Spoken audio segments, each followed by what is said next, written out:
Hallelujah. प्रभु का धन्यवाद हो, परमेश्वर की स्तुति हो। आइए प्रिय, हम प्रभु का धन्यवाद करेंगे, उसकी तारीफ करेंगे, उसकी भलाइयों के लिए। धन्यवाद पिताजी, हालेलुया। धन्यवाद राजाओं के राजा, प्रभुओं के प्रभु, सर्वशक्तिमान परमेश्वर, आपका धन्यवाद। पवित्र पवित्र पवित्र सेनाओं के यहोवा, धन्यवाद धन्यवाद धन्यवाद धन्यवाद। Hallelujah hallelujah hallelujah hallelujah. तारीफ के हो गया, आदर के हो गया, महिमा के हो गया परमेश्वर, आपका धन्यवाद धन्यवाद धन्यवाद। Hallelujah hallelujah hallelujah. तारीफ तारीफ तारीफ तारीफ तारीफ तारीफ तारीफ। धन्यवाद धन्यवाद धन्यवाद धन्यवाद धन्यवाद धन्यवाद धन्यवाद धन्यवाद धन्यवाद। हालेलुया। धन्यवाद धन्यवाद धन्यवाद धन्यवाद धन्यवाद धन्यवाद। पवित्र पवित्र पवित्र परमेश्वर, हालेलुया। पिताजी आपका धन्यवाद हो, आपकी स्तुति करते हैं आज के शाम के लिए, आपका धन्यवाद करते हैं प्रभु, आपकी भलाइयों के लिए। एक बार फिर आपने हम सबको सौभाग्य दिया प्रभु जी आपके चरणों में बैठने के लिए। प्रभु धन्यवाद प्रभु, इस उत्तम सौभाग्य के लिए जो आपने हम सबको दिया प्रभु जी। पिताजी अपने वचन के द्वारा हमसे बातचीत कीजिए, पवित्र आत्मा जी वचन सिखाएं, हमारे हृदय जीवन और व्यवहार में वचन उतरने पाए प्रभु जी। हालेलुया। जितने लोग आपका वचन सुनते हैं प्रभु, आत्मिक उन्नति प्राप्त करने पाएँ प्रभु जी, आपकी इच्छा और योजना हर एक के जीवन में पूरा होने पाए। धन्यवाद प्रभु जी। पूरी आराधना में आपका नियंत्रण हो, पूरी आराधना में पवित्र आत्मा जी आपकी उपस्थिति हम सब महसूस करने पाएँ और हमेशा महसूस करने पाएँ। धन्यवाद प्यारे प्रभु, सब कुछ आपके हाथ में सौंपते हैं। धन्यवाद के साथ प्रार्थना यीशु मसीह के नाम से मांगते हैं, आमीन। हालेलुया। प्रभु का धन्यवाद। आइए हम एक भजन गाएंगे वचन सुनने से पहले, और ये भजन है, दुनिया का डेरा छोड़कर एक दिन पहुंचूंगा मैं अनंत घर, गाऊंगा खुशी से वहां जयगान, क्लेशों पर जयवंत होकर। हालेलुया। दुनिया का डेरा छोड़कर एक दिन पहुंचूंगा मैं अनंत घर, दुनिया का डेरा छोड़कर एक दिन पहुंचूंगा मैं अनंत घर, गाऊंगा खुशी से वहाँ जयगान, क्लेशों पर जयवंत होकर, गाऊंगा खुशी से वहाँ जयगान, क्लेशों पर जयवंत होकर। दुनिया का सुख ना चाहूँ, दौलत इज्जत ना चाहूँ, दुनिया का सुख ना चाहूँ, दौलत इज्जत ना चाहूँ, चलना मुझे है यीशु के कदमों पर, सर्वस करता तुझे अर्पण, जके विधाता प्रभुवर, सर्वस करता तुझे अर्पण, जके विधाता प्रभुवर। दुनिया का डेरा छोड़कर एक दिन पहुंचूंगा मैं अनंत घर, गाऊंगा खुशी से वहाँ जयगान, क्लेशों पर जयवंत होकर। नफरत से मेरे अपने मुझसे अपना मुंह मोड़े, नफरत से मेरे अपने मुझसे अपना मुंह मोड़े, ठुकरा के मुझको गैरों की तरह, अपने यीशु की बाहों में जल्द ही रहूँगा मैं हर पल, अपने यीशु की बाहों में जल्द ही रहूँगा मैं हर पल। दुनिया का डेरा छोड़कर एक दिन पहुँचूंगा मैं अनंत घर, गाऊंगा खुशी से वहाँ जयगान, क्लेशों पर जयवंत होकर। हालेलुया। प्रभु का धन्यवाद। दुनिया का डेरा छोड़कर एक दिन पहुंचूंगा मैं अनंत घर। प्रियो, हमारा विश्वास है कि वो समय आएगा जिस समय हम अपने अनंत घर में प्रवेश करेंगे, और उस अनंत घर में प्रवेश करने के लिए हर एक के जीवन के अंदर विश्वास होना चाहिए, और विश्वास होता है परमेश्वर के वचन को पकड़े रहने से, परमेश्वर के वचन के ऊपर मनन करने से। आइए हम प्रभु के वचन में चलेंगे, और जो आज हमारा विषय है वो परमेश्वर के वचन में से हम ले करके देखेंगे। अपना ध्यान परमेश्वर की तरफ लगाना, यानी अपना ध्यान किस पर लगा के रखना? परमेश्वर पर लगा के रखना है। इस विषय पर हम परमेश्वर के वचन में से आज अध्ययन करने जा रहे हैं। आइए प्रभु के वचन में चलेंगे और हम सबसे पहले वचन देखने जा रहे हैं भजन संहिता उसका 119 अध्याय और उसका हम 165 वचन पढ़ेंगे। यहाँ पर वचन में लिखा है, तेरी व्यवस्था से प्रीति रखने वालों को बड़ी शांति होती है और उनको कुछ ठोकर नहीं लगती। प्रभु का धन्यवाद। वचन में लिखा है, प्रभु का दास दाऊद कहता है कि तेरी व्यवस्था से प्रीति रखने वालों को बड़ी शांति होती है। समझिएगा आप, एक जगह दाऊद कहता है, मैं अपनी आंखें पर्वतों की ओर लगाऊंगा, मुझे सहायता कहां से मिलेगी? मुझे सहायता परमेश्वर की तरफ से, यहोवा की तरफ से ही मिलती है। हालेलुया। प्रियो, वचन कहता है कि हमें शांति कहां से मिलती है, बताता है प्रभु का वचन। हमें बड़ी शांति होती है उस वक्त जब हम परमेश्वर की तरफ ध्यान लगाते हैं, प्रभु के वचन की तरफ ध्यान लगाते हैं। कई बार समस्याएं आती हैं, कष्ट आते हैं, दुख आते हैं जीवन के अंदर, और व्यक्ति का या विश्वासियों का ध्यान समस्याओं की तरफ ज़्यादा रहता है, कष्टों की तरफ ज़्यादा रहता है। मान लीजिए किसी के चोट लग गई पैर के अंदर, अगर वो ज़्यादा ध्यान उसकी तरफ लगाएगा तो उसको ज़्यादा दर्द रहेगा। और अगर उसको कुछ बातें ऐसी याद आना शुरू हो गई जो इतिहास में या कोई ऐसी बातें घटना घटित हुई हैं, उसका ध्यान चोट से हट करके कहाँ चला जाएगा? उन बातों पर चला जाएगा, उसका दर्द गायब।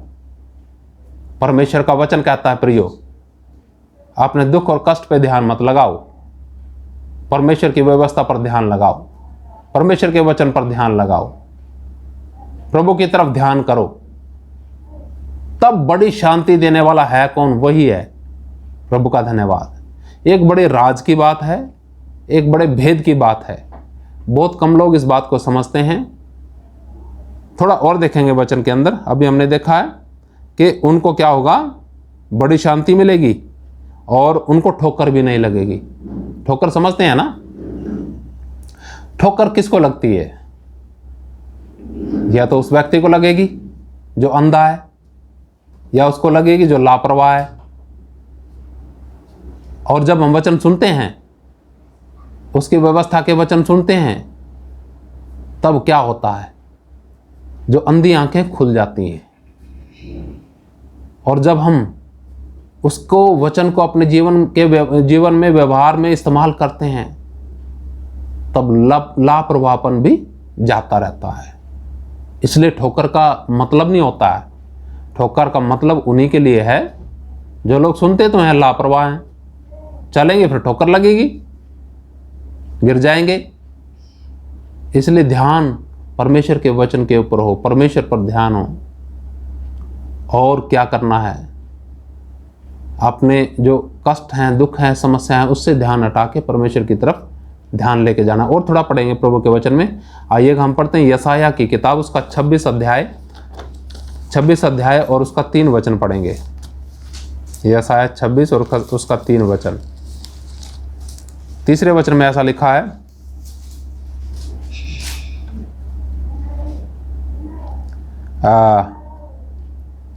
जिसका मन तुझ में धीरज धरे हुए है, उसकी तू पूर्ण शांति के साथ रक्षा करता है, क्योंकि वह तुझ पर भरोसा रखता है।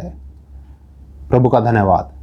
प्रियो, जो परमेश्वर पर भरोसा रखते हैं, सिर्फ भरोसा ही नहीं, वचन में लिखा है क्या करते हैं?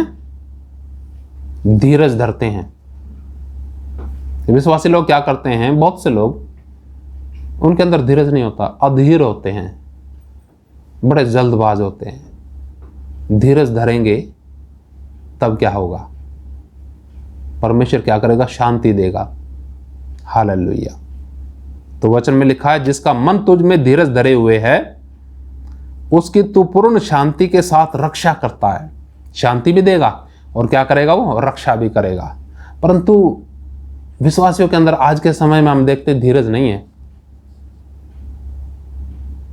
परमेश्वर अपने वायदे का पक्का है, सच्चा है, विश्वास योग्य है, आप विश्वास करके तो देखिएगा किस प्रकार आपकी रक्षा करता है।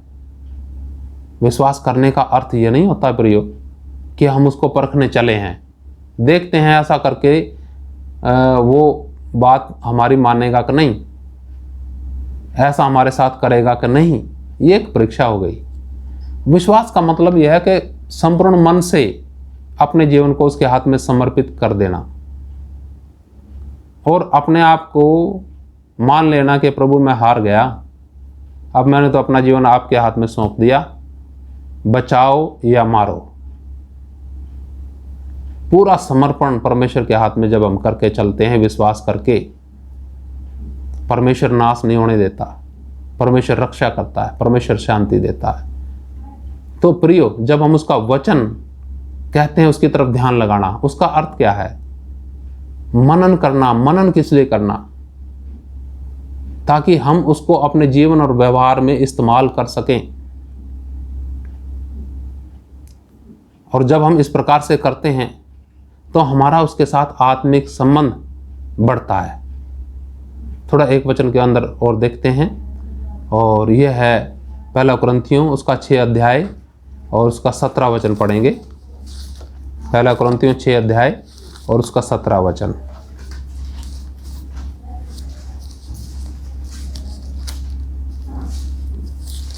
यहाँ पर मैं पढ़ना चाहूँगा आप लोगों के लिए 6 का 17 में। और जो प्रभु की संगति में रहता है वह उसके साथ एक आत्मा हो जाता है। हालेलुया। जब हम इस प्रकार से उसके वचन के ऊपर मनन करते हैं, समस्याओं के बजाय उसके वचन पर ध्यान करते हैं, परमेश्वर पर ध्यान करते हैं और मनन करते हैं, उसके साथ समय गुजारते हैं, तब होता क्या है? तब जो हमारा जीवन है, हमारा आत्मा है, परमेश्वर के आत्मा के साथ क्या हो जाता है? एक हो जाता है। हालेलुया। हो सकता है संपूर्ण तरीके से ना हो, परंतु धीरे धीरे करके हमारा आत्मा परमेश्वर के साथ एक होने के लिए योग्य होना शुरू हो जाता है। वो योग्यता बड़ी गहरी है, उतना मैं ज़्यादा गहराई में जाऊंगा नहीं, परंतु बस इतना मैं कहना चाहूँगा आप लोगों को, क्योंकि वचन कहता है जो प्रभु की संगति में रहता है। प्रभु की संगति समझते हैं आप? प्रभु की संगति कई लोग सोचते हैं इंसानों की संगति, परमेश्वर के लोगों की संगति कुछ अलग बात है और प्रभु की संगति कुछ अलग बात है। परमेश्वर अदन की वाटिका में आदम और हव्वा से ठंडे वक़्त में मिलने के लिए आता था, संगति करने के लिए आता था। वो परमेश्वर के साथ संगति थी उनकी, जो कि पाप के कारण टूट चुकी है। वो संगति परमेश्वर दोबारा आपके साथ करना चाहते हैं। परमेश्वर आते हैं आपके साथ संगति करने के लिए, और आप, हो सकता है आप में से बहुत से लोग, कोई किसी काम में बिजी, कोई किसी काम में बिजी, किसका कुछ काम, किसका कुछ काम, प्रतिदिन वो देखता रहता है, इंतजार करता है कि मेरे बेटे के अंदर, मेरी बेटी के अंदर कब ये लालसा होगी कि मेरे साथ संगति करें। हालेलुया। तो जो उसके साथ संगति करता है वो उसके साथ एक आत्मा हो जाता है। हालेलुया। परमेश्वर के साथ एक आत्मा होना एक बड़ा गहरा भेद की बात है। कोई नहीं बताएगा इस बात को। संसार की बातों में, संसार के उपदेश में, भौतिक उपदेश में, भौतिक आशीषों में उलझाए रखेंगे, परंतु ये जो भेद की बात है, ये बातों को छिपाए रखेंगे। जब प्रियो परमेश्वर ने हमारा मन बदल दिया तो हमें करना क्या चाहिए? आत्मिक उन्नति के लिए, ताकि हम आत्मिकता में बढ़ते जाएं। आइए देखते हैं कुछ और वचनों को। इफिसियों की पत्री उसका 4 अध्याय और उसका 22 से लेकर 24 तक मैं पढ़ना चाहूँगा आप लोगों के बीच में। इफिसियों की पत्री और उसका 4 अध्याय और उसका 22 से लेकर के 24 तक मैं पढ़ूंगा। इस वचन में हम यहाँ पर देख रहे हैं कि तुम पिछले चाल चलन के पुराने मनुष्यत्व को, जो भरमाने वाली अभिलाषाओं के अनुसार भ्रष्ट होता जाता है, उतार डालो और अपने मन के आत्मिक स्वभाव में नए बनते जाओ और नए मनुष्यत्व को पहन लो, जो परमेश्वर के अनुरूप सत्य की धार्मिकता और पवित्रता में सृजा गया है। हालेलुया। प्रभु का धन्यवाद, परमेश्वर की स्तुति हो।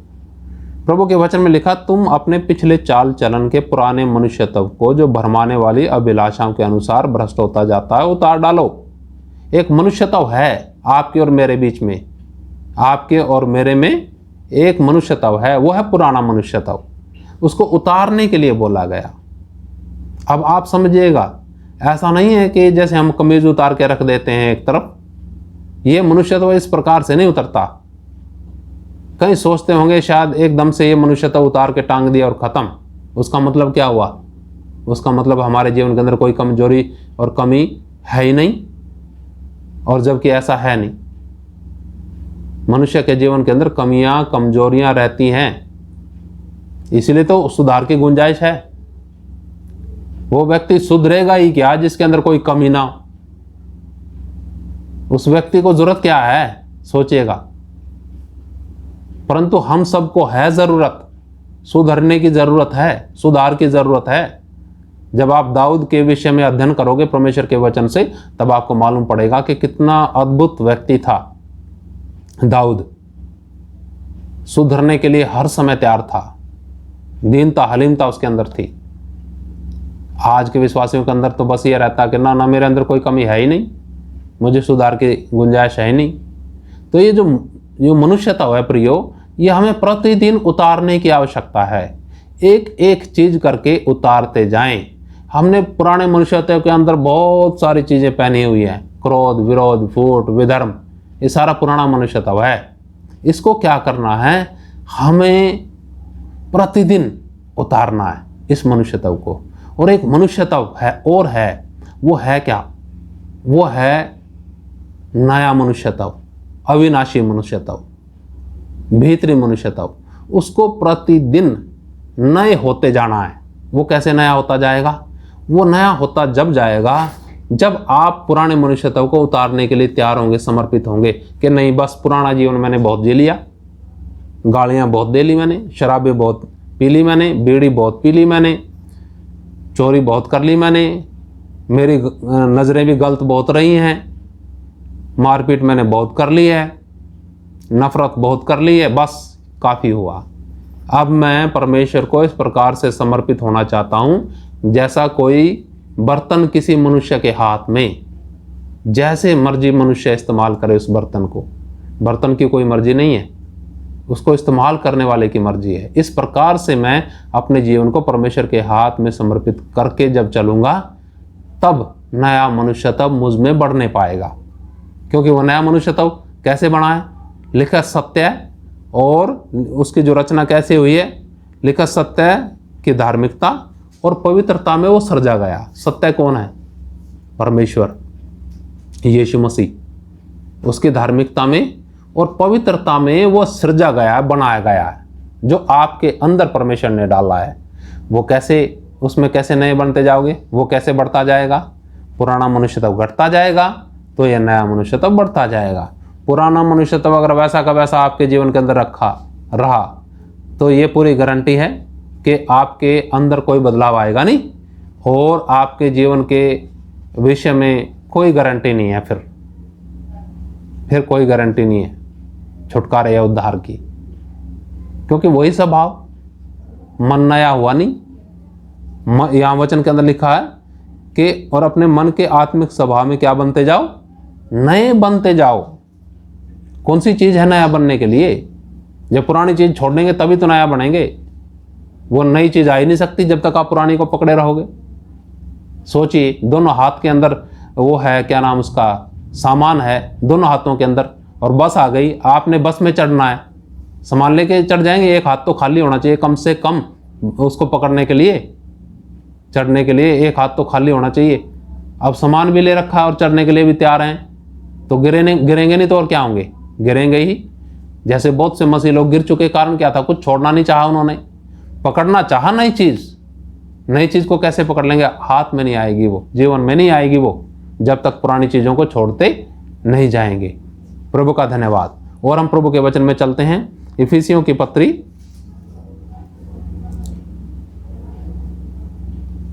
आप पढ़िएगा, कुलुसियों की पत्री और उसका 3 अध्याय 10 वचन और फिर हम 16 वचन पढ़ेंगे। कुलुस्सियों 3:10 और 16 वचन। यहाँ पर लिखा है, और नए मनुष्यत्व को पहन लिया है जो अपने सृजनहार के स्वरूप के अनुसार ज्ञान प्राप्त करने के लिए नया बनता जाता है। हालेलुया। अब आप सोचिए, ये नया मनुष्यत्व जब आपने पहन लिया तो फिर क्या होगा? ये नया मनुष्यत्व के अंदर है क्या? ये नया मनुष्यत्व के अंदर समझ लीजिए साक्षात परमेश्वर है। आपके साथ कौन रहता है? परमेश्वर रहता है।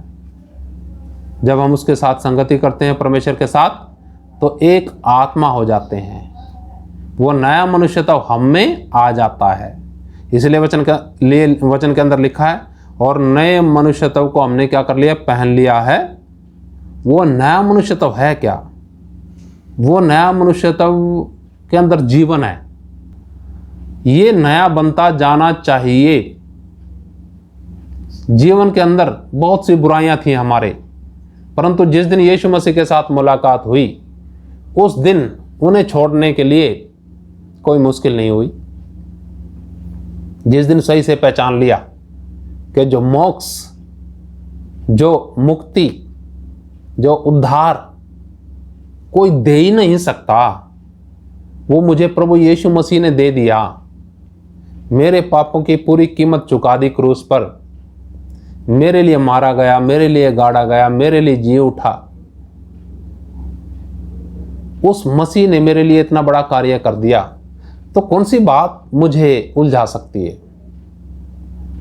इसलिए विश्वासियों का समर्पण होना अति आवश्यक है। विश्वासियों के समर्पण तक बात आई नहीं, विश्वास तक तो आ गई, विश्वास तो कर लिया, परंतु समर्पण में बहुत से लोग जीरो हैं। वहीं फिर दूसरा कदम समर्पण है ना, विश्वास से। जब समर्पित होंगे तभी तो चलेंगे उसके पीछे। समर्पित है संसार को, समर्पित है परिवार को, समर्पित है पत्नी को, समर्पित है पति को। सब चीज़ों को देख करके, ले करके साथ में चलना चाहते हैं। प्रियो, कभी भी यात्रा आपकी सफल हो नहीं सकती। आप चाहते हैं आपका सफ़र मसीह में, विश्वास में पूर्ण हो, तो क्या करना है? पुराने मनुष्यत्व को छोड़ते जाना है, और नए मनुष्यत्व में परमेश्वर अपने आप ही आपको नया बनाता जाएगा। उसकी चिंता मत करिएगा। आप नया बनते जाओ, लिखा ना उधर, उसकी चिंता मत करिएगा। परमेश्वर आपको मदद करता जाएगा और आपके अंदर नई बातें आती जाएंगी। पुराना मनुष्यत्व मृत्यु की तरफ लेके जाता है, और नया मनुष्यत्व जीवन की तरफ लेके जाता है। एक में मृत्यु है, सोचिए, उस मृत्यु में भी इस प्रकार का एक लगातार चलने वाला कार्य है जो नाश की तरफ लेके जाता है। उसमें लगातार है, और इसमें भी लगातार है। इसमें भी वो कार्य है, इस जीवन में भी, नए जीवन में भी वो कार्य है, नए मनुष्यत्व में भी वो कार्य है, जो प्रतिदिन क्या करता जाता है?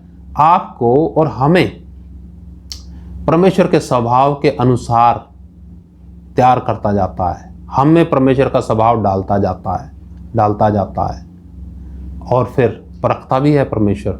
याद रखिएगा, पिछली सीडी में हमने बताया है, पिछले दिनों बताया। आशा रखिए कि आपके विश्वासी जीवन के अंदर अनेक प्रकार के कष्ट और बदनामियां भी आएंगी। उनको झेलने के लिए तैयार हैं तो आपके लिए रास्ता ठीक है। अगर आप सुख सुविधा और दुनिया के शांति आराम के लिए या यीशु मसीह को परख के देखने के लिए आए हो, तो ये रास्ता आपके लिए वाजिब नहीं है। आगे हम चलते हैं प्रभु के वचन में। 16 वचन में देखिए क्या लिखा है। यहाँ वचन में लिखा, मसीह के वचन को अपने हृदय में अधिकाई से बसने दो, और सिद्ध ज्ञान सहित एक दूसरे को सिखाओ और चिताओ, और अपने अपने मन में अनुग्रह के साथ परमेश्वर के लिए भजन और स्तुति गान और आत्मिक गीत गाओ। अगर आप चाहते हैं कि आपकी आत्मिक तरक्की हो, नए बनते जाओ आत्मा में, आप आत्मिक उन्नति हो, तो क्या करना है? हमें ये कार्य अवश्य करना है। ये सिर्फ सुनने के लिए नहीं है। सोचिएगा, क्या आप ऐसा करते हो जैसा यहाँ वचन में लिखा है? या सुन के यूट्यूब का कार्यक्रम समाप्त, यूट्यूब की प्रार्थना समाप्त, और क्या हुआ फिर? उसके बाद वैसे के वैसे ही। सुनकर बैठने के लिए नहीं है। वो एक नाश होने वाली स्थिति आ जाएगी ज्ञान के साथ। पूरा भरपूरी के ज्ञान भर लिया दिमाग में, व्यवहार में आया नहीं। तो क्या करना है, देखिए यहाँ लिखा वचन में, मसीह के वचन को अपने हृदय में अधिकाई से बसने दो। ये आप कर रहे हो, मेरा विश्वास है। प्रतिदिन आप वचन सुन रहे हो, आप अपने जीवन को इस प्रकार से परमेश्वर के हाथ में सौंप दिया जैसे एक खाली घड़ा, उसके अंदर मालिक पानी भर रहा है। तो परमेश्वर अपने वचन के द्वारा आपको भर रहे हैं। और क्या करना उसके बाद, सिद्ध ज्ञान सहित एक दूसरे को सिखाओ और चिताओ। सिद्ध ज्ञान का मतलब क्या है? सिद्ध ज्ञान का मतलब वो ज्ञान है जो जिसके ऊपर हम मनन करते हैं। और क्या करते हैं, मनन करके छोड़ नहीं देते, मनन करके उसे हम अपने जीवन और व्यवहार में अमल में लेके आते हैं, यानी उसे हम लागू करते हैं अपने जीवन के अंदर। व्यवहारिक बात है वो, उसको कहते हैं सिद्ध ज्ञान। सिद्ध ज्ञान सहित क्या करो, एक दूसरे को सिखाओ और चिताओ। कई बार ऐसा सोचने लग जाते हैं कि मैं क्या सिखाऊंगा किसी को।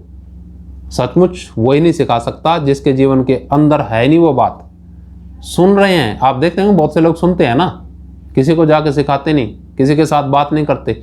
मैं पूरा समझता हूं उस बात को कि उनके दिमाग में तो है वचन, उन्होंने अधिकाई से सीख तो लिया वचन, परंतु उसको व्यवहार में लेके नहीं आए। सोचिए, आपके सामने खाना रख दिया किसी ने, प्रियो, आपके सामने खाना पेश कर दिया, खाना रख दिया, जैसा अभी आत्मिक खाना रखा जा रहा है, तो उस खाने को उठाने के लिए और खाने के लिए परमेश्वर ने हाथ दिया ना, उस हाथ को आगे लेके जाना पड़ेगा थाली में। अब आप कहो परमेश्वर तूने खाना दे दिया, तेरा धन्यवाद, अब तू मुझे उठा उठा के एक एक टुकड़ा खिलाते जा। ऐसे संभव है क्या? कभी ऐसा नहीं होगा। इसलिए जो आपको भोजन दिया जाता है, इस भोजन को व्यवहार में लेके आना है, विचार करना है, मनन करना है इसके ऊपर के प्रभु का वचन मुझसे क्या बात करता है। प्रभु का वचन कहता है कि इस वचन को अधिकाई से बसने दो। और क्या करो, सिद्ध ज्ञान सहित एक दूसरे को सिखाओ और चिताओ, और अपने अपने मन में अनुग्रह के साथ परमेश्वर के लिए भजन और स्तुति गान और आत्मिक गीत गाओ। आत्मिक गीत विशेष शब्द है यहाँ। इसका मतलब है गीत बहुत हैं, बहुत चलते हैं यूट्यूब पे गीत, एक से एक चलेंगे। बहुत से विश्वासी भी उस इमोशनल बहाव में, भावनात्मक बहाव में गीतों के बह जाते हैं, परंतु प्रभु का वचन उन्हें इजाज़त नहीं देता। आत्मिक गीत गाना, अगर परमेश्वर के साथ संगति करनी है, अगर परमेश्वर के साथ एक आत्मा होना है, तो आत्मिक गीत जरूरी हैं। भावनात्मक गीत वहाँ चलेंगे नहीं। ठीक है जी। तो एक आध और वचन देख के हम समाप्ति की तरफ चलेंगे। आइए हम एक वचन और देखेंगे, यूहन्ना रचित सुसमाचार उसका 8 अध्याय और 31 वचन 32 वचन देखेंगे। यूहन्ना का सुसमाचार उसका 8 अध्याय। तो प्रियो, जब परमेश्वर ने हमारा मन बदल दिया और परमेश्वर ने हमें अंधकार के वश से छुड़ा लिया, ज्योति में ले आया, तो हमें चलना है खुद।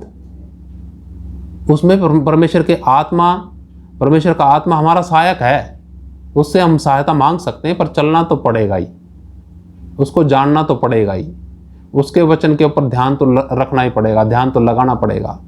थोड़ा वचन देखते हैं, यूहन्ना का सुसमाचार 8 का 31 वचन मैं आप लोगों के लिए पढ़ना चाहूँगा, और उसका 31, 32 और 36 वचन, 3 वचन पढ़ूंगा। तुम सत्य को जानोगे, सत्य तुम्हें स्वतंत्र करेगा। और फिर 32 वचन में लिखा है, 31 वचन से शुरू करता हूं मैं। तब यीशु ने उन यहूदियों से जिन्होंने उस पर विश्वास किया था कहा, यदि तुम मेरे वचन में बने रहोगे तो सचमुच मेरे चेले ठहरोगे। तुम सत्य को जानोगे और सत्य तुम्हें स्वतंत्र करेगा। और 36 वचन में लिखा, इसलिए यदि पुत्र तुम्हें स्वतंत्र करेगा तो सचमुच तुम स्वतंत्र हो जाओगे। हालेलुया। बहुत सी वो बातें हैं जीवन के अंदर जिनके अंदर विश्वासी लोग अटके हुए हैं। प्रभु यीशु मसीह कहते हैं उन विश्वासियों को बोला जो यहूदियों में से यीशु मसीह के ऊपर विश्वास किया था, जिन लोगों ने, क्या कहते हैं उनको? यदि तुम मेरे वचन में बने रहोगे तो सचमुच मेरे चेले ठहरोगे। उसके वचन में बने रहने का मतलब उसी की तरफ ध्यान लगाना है, हर एक परिस्थिति में उसका धन्यवाद करना है और उसको जानना है। लिखा तुम सत्य को जानोगे और सत्य तुम्हें स्वतंत्र करेगा। सच्चाई को जानेंगे। हम जानने की कोशिश ही नहीं करते, हम मानते तो हैं यीशु मसीह है कौन, परंतु जानने की कोशिश करी नहीं। आज से आप यत्न कीजिएगा, प्रयत्न कीजिएगा, कोशिश कीजिएगा यीशु मसीह को और जानने के लिए कि उसका स्वभाव क्या है, वो चाहता क्या है, वो है क्या, जिसके पास हमें अनंत काल जीवन अपना व्यतीत करना पड़ेगा। हालेलुया, प्रभु का धन्यवाद। मैं यहीं पर समाप्त करना चाहूँगा। आइए हम आंखें बंद करेंगे, प्रभु का धन्यवाद करें, परमेश्वर की स्तुति करेंगे। हालेलुया। धन्यवाद पिताजी, आज के वचनों के लिए धन्यवाद करते हैं प्रभु। महान और जीवित परमेश्वर, इस समय जितने भाई बहनों ने आपका वचन सुना पिताजी, उनका ध्यान आपकी तरफ हो। इस भौतिक संसार में परिस्थितियां अनेकों प्रकार की आती हैं, आपदाएं अनेकों प्रकार की आती हैं, शंकाएं बहुत आती हैं, दुख और कष्ट बहुत आते हैं, जिनमें विश्वासी उलझ करके रह जाते हैं, गिर जाते हैं, ठोकर खाते हैं। पिताजी, एक एक भाई बहन अपना ध्यान इन सारी बातों से हटा करके आपकी तरफ लेके जाने वाला हो जाए। हर एक का ध्यान आपके ऊपर हो, हर एक का ध्यान आपके वचन के ऊपर हो, हर एक का ध्यान आपकी व्यवस्था के ऊपर हो। आपसे प्रेम करें, आपके वचनों से प्रेम करें और उनको ऊपर मनन करें। मनन करने के बाद प्रभु अपने जीवनों में लागू करने पाए, ताकि पिता अपने जीवन के अंदर पूर्ण स्वतंत्रता प्राप्त करें, पूर्ण छुटकारा प्राप्त करें। प्रभु, आपके वचन में अभी हमने पढ़ा, आपने कहा पिताजी, तुम सत्य को जानोगे, सत्य तुम्हें स्वतंत्र करेगा। हम जानते हैं प्रभु, जितना हमने जाना प्रभु उतना आपने स्वतंत्र किया। प्रभु, ये काफ़ी नहीं है, हमें और आवश्यकता आपको जानने के लिए। धन्यवाद प्रभु। भूख और प्यास अपने लोगों के अंदर डाल दीजिए प्रभु। प्रभु जी, पुराना मनुष्य तब उसके ऊपर जय प्राप्त करते जाएं, उसको प्रतिदिन उतारते जाएं, और हमारा विश्वास है आप हमें नया बनाते जाएंगे। धन्यवाद प्रभु, सब कुछ आपके हाथ में सौंपते हैं। धन्यवाद के साथ प्रार्थना यीशु मसीह के नाम से मांगते हैं, आमीन। हालेलुया, प्रभु का धन्यवाद। परमेश्वर आप सबको आशीष दे। कल फिर मिलेंगे। जय मसीह की। मारनाथा।